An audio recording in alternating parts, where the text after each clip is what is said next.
In October of 1347, 12 ships dropped anchor at a Sicilian port. Those who eagerly approached were met with a grisly sight. Almost all aboard were either dead or barely alive, their skin erupting with blackened boils that dripped blood and pus. In horror, the Sicilian authorities demanded the ships set sail, but though they left, the damage had already been done. The Black Death was now in Europe, and millions would die in what is considered one of the greatest disasters in history.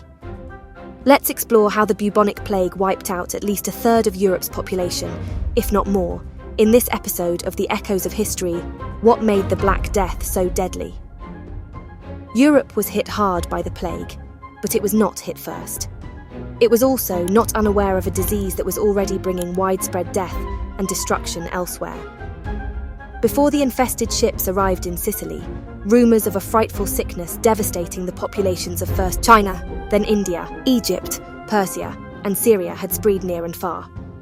While no one knew what caused it or why, it seemed to follow trader routes spanning the Near and Far East.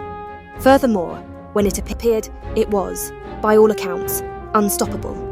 Those struck by the Black Death would begin to swell at the lymph nodes located in their groin area, or underarm regions. The growths would soon develop into large, blackish-blue, egg-sized lumps, or for the even less fortunate, expand to the size of apples. These would then fester and ooze various bodily fluids. Beyond this, those with the disease could develop any combination of a series of additional symptoms. These included fever, pain, chills, sweating, upset stomach, and diarrhea. Almost always, this was followed by death. According to those who observed its effects firsthand, all it appeared to take was brief physical contact with the clothing of someone who was sick to pass the disease on to another. Though some doctors claimed that it was the spirit leaving the body of the deceased that infected others as it passed by. Obviously, at this point in history, the real methods of disease transmission were not yet well understood. Without understanding it, most were helpless to defend against it. Few areas other than some islands, cut off from the rest of Europe by the sea, made it through the pandemic plague-free. The rest of the population was not so lucky. The bacterium infiltrated virtually every European city's defences, and many who appeared perfectly healthy one day could be dead a few days later. It was uncommon, though possible, for someone to survive a week or two before he or she died. Compounding problems further, those with the disease would typically be asymptomatic for the first few days, so no one would be aware that they had caught it. This meant that successfully isolating them from the rest of society at this point was all but impossible. Those who tried the next best thing to protect themselves by fleeing for the country were not safe there either. The plague decimated livestock as well, and countless pigs, cows, chickens, goats, and sheep also died a brutal death. This was such a problem that it led to a shortage of wool throughout the continent. While many European areas had a death figure of around 30%, 90% of the Italian city of Florence perished. Sometimes, bodies of the deceased remained where they had died, as there were not enough people still living to bury them. Thousands of French villages, in addition to areas in other locations, were left without a single remaining soul. The Black Death had mercilessly transformed them into ghost towns. In some instances, nature eventually took over, and areas that people once called home were reclaimed by the surrounding forest. It took aerial photography, following the end of World War I, to rediscover these locations as places where men, women, and children once lived. Most estimates place Europe's death total between 50 and 70 million, or around 30-some%, though the CDC claims it killed as much as 60% of the population, which is considerably more. Worldwide estimates typically range from 155 to 200 million. The world at the time was a mere 500 million people, so nearly half of all its inhabitants, or again, according to some sources even more, were killed. So, how was it that the Black Death was able to spread so quickly and wipe out so many people and animals alike? Well, for one, as previously mentioned, there was little in the way of scientific knowledge in the 1300s. Not only did people not understand the plague's causes or modes of transmission, but there were also countless failures in how those in the medical field attempted to treat it.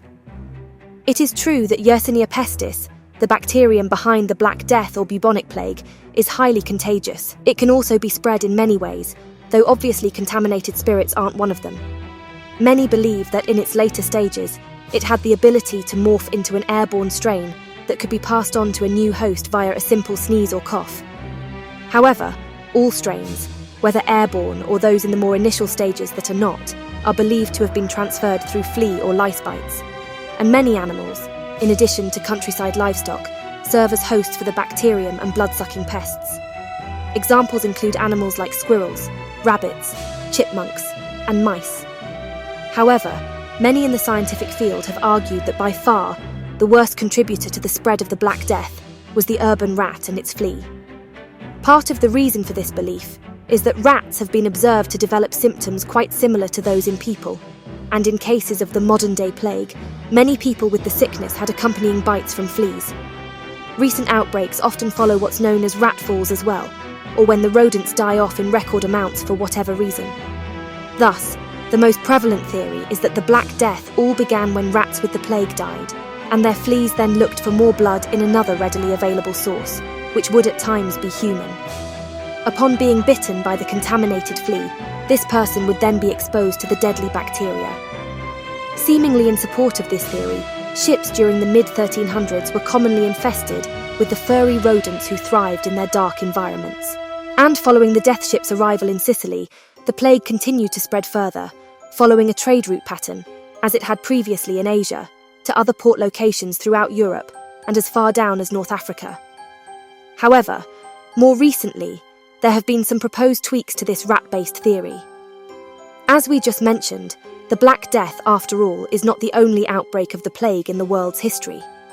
There have been outbreaks before as well as after, and those that took place more recently followed a different pattern entirely. Europe's Black Death spread much faster, and as far as historical records are concerned, there was no mention of a mass rat die-off in the days or months preceding it. Now, some scientists suggest that it was human fleas and lice that were the true culprits behind Europe's version of the disease. In this case, fleas would bite infected people and then move on to others, one by one, who happened to be in the nearby vicinity. They described that the underlying mathematical model, a rat flea spread follows, is quite different from a human flea or lice one. And, when information was plugged into simulations, the human flea model more closely matched data from 7 of 9 plague-hit European cities. Those with this newest evidence admit that the causes of the plague are surrounded by ongoing controversy. However, whether the fleas were of the human or rat variety, it is blood-sucking pests of one kind or another that likely passed it on successfully, and so very quickly. It also turns out that the Black Death may not have been causing mass devastation all by itself. When victims' bodies were exhumed from mass graves in England, anthrax spores were also discovered along with them. If anthrax was occurring at the same time as the plague, this would definitely have made things much worse. Anthrax can not only be passed by coming into contact with sweat, saliva, or tears, but also by mere skin contact. In other words, at the time of the Black Death pandemic, people could have come down with a life-threatening disease of one kind or another in pretty much every conceivable way. It is possible that anthrax and other diseases made people extra susceptible to the plague due to already compromised immunity. Also, it is possible that the body count of those claimed by the Black Death included victims who actually died from anthrax or other diseases. Beyond its quick transfer from host to host and the contributions of additional diseases, the way the Black Death was treated failed to help and may have actually helped kill victims, or spread it further unintentionally.